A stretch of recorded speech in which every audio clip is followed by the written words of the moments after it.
ప్రైజ్లార్డ్. దేవుని నామానికి మహిమ కలుగును గాక. గత వీడియోలో మనం ఆదికాండం 13వ అధ్యాయం గురించి తెలుసుకున్నాము. అబ్రహాము, లోతు ఇద్దరు విడిపోవడం, లోతు తన కళ్ళకు కనిపించిన పచ్చని మైదానాన్ని చూసి సొదొమ వైపు వెళ్ళడం మనం చూసాము. అయితే లోతు తీసుకున్న ఆ నిర్ణయం అతను ఎటువంటి ఆపదలో నెట్టింది? తన మేనల్లుడిని రక్షించడానికి అబ్రహాము చేసిన సాహసం ఏమిటి? ఈరోజు ఈ వీడియోలో ఆదికాండం 14వ అధ్యాయం ద్వారా పూర్తి వివరంగా తెలుసుకుందాం.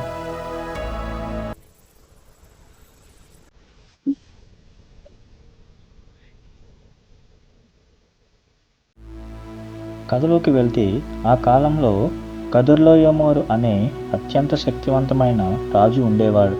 సొదొమ గొమొర్రా వంటి 5 రాజ్యాల రాజులు సుమారు 12 ఏళ్ల పాటు ఆ కదొర్లాయోమరుకు భయపడి అతనికి లోబడి ఉండేవారు.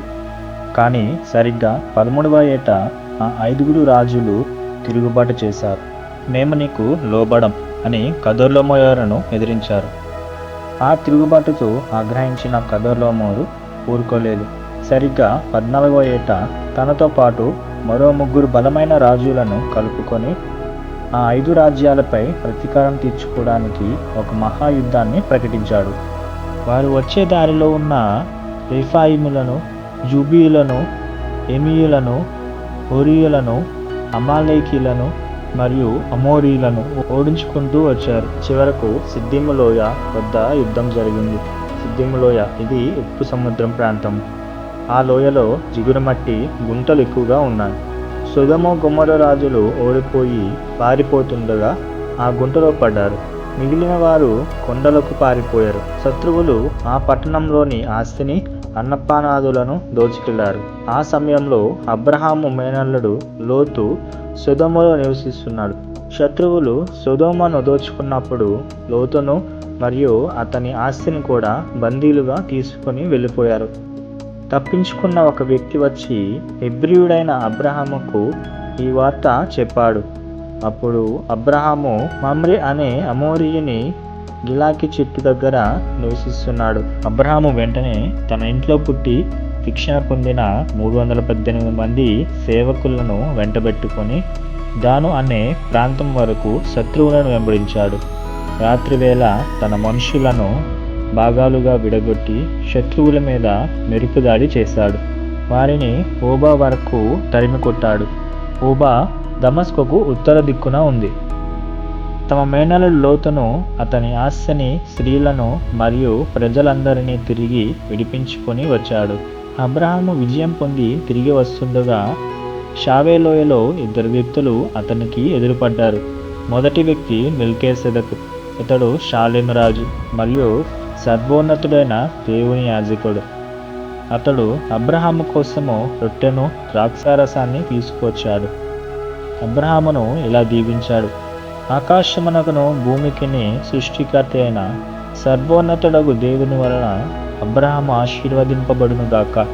నీ శత్రువులను నీ చేతికి అప్పగించిన సర్వోన్నతుడగు దేవుడు స్తుతింపబడును గాక. దీనికి ప్రతిగా అబ్రహాము తాను యుద్ధములో తెచ్చిన వాటన్నిటిలో 10వ వంతు దశమభాగంగా మెల్కీసెదెకు ఇచ్చాడు. తరువాత 2వ వ్యక్తి సొదొమ రాజు. అతడు అబ్రహాముతో, ప్రజలను నాకు ఇవ్వు, ఆస్తిని నువ్వే తీసుకో అని చెప్పాడు. కానీ అబ్రహాము ఎంతో ధైర్యంగా ఇలా అన్నాడు: నేను అబ్రహామును ధనవంతునిగా చేశానని నీవు చెప్పుకోకుండా నీ దారపోగునైనను నేను చెప్పుల వారినైనను నీకు కలిగిన వాటిలో దేనినైనను తీసుకోనని ఆకాశమునకును భూమికిని సృష్టికర్త అయిన సర్వోన్నతుడగు దేవుడైన యెహోవా ఎదుట నా చెయ్యి ఎత్తి ప్రమాణము చేసి ఉన్నాను. అబ్రహాము కేవలము తన సేవకులు తిన్న ఆహారాన్ని మరియు తనతో కలిసి యుద్ధం చేసిన మిత్రులైన ఆనేరు, ఎస్కోలు, మమ్రేల వాటాను మాత్రమే తీసుకున్నాడు. తన కోసం ఏ ఒక్క వస్తువును తీసుకొనలేదు. అధ్యాయంలో మనం విశ్వాసము అబ్రహాము కేవలం 318 మందితో భారీ సైన్యాన్ని ఓడించగలిగాడు. అలానే విజయం దేవుని వల్లే వచ్చిందని గుర్తించి దశమభాగం ఇచ్చాడు. లోక సంబంధమైన ధనం కంటే దేవుని ఆశీర్వాదమే గొప్పదని సొదొమ రాజు ఆస్తిని తిరస్కరించాడు. ఈ వీడియో మీకు ఆశీర్వాదకరంగా ఉందని మేము నమ్ముతున్నాము. దేవుని కృప సమాధానం మీకు మీ కుటుంబానికి ఎల్లప్పుడూ తోడై ఉండునుగాక. ఈ వీడియో నచ్చితే ఇతరులకు షేర్ చేయండి. తద్వారా మీరు కూడా దేవుని పరిచర్యలో పాలుపంచుకోండి. God bless you.